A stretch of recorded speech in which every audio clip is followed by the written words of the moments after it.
Okay, let's talk universal healthcare. You know, universal healthcare is such a complex beast that only 32 out of the 33 developed nations have been able to make it work. What a joke. The United States is the cruelest healthcare system of all the developed nations.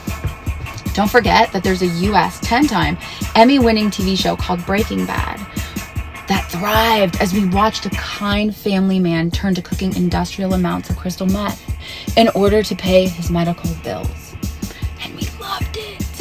So relatable, struggling to pay our medical bills. Imagine if Norway and Canada watched that show. They would just be like, huh?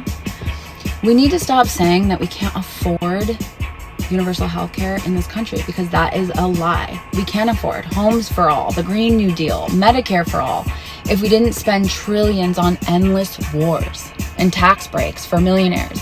We could afford to house the homeless, care for our seniors, save our planet. We suffer from greed, not scarcity.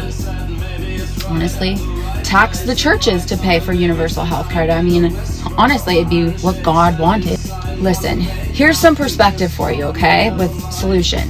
10% of the Pentagon budget could end homeless in the US.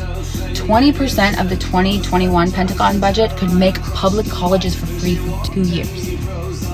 50% of the 2021 Pentagon budget could end the entire world's hunger by 2030. I don't want to hear about who's going to pay for it ever again.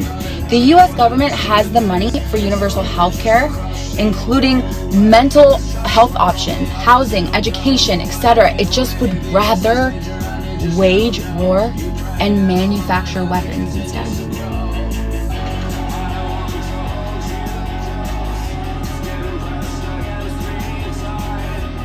A political pole dancing video, yeah, from an all-American mall.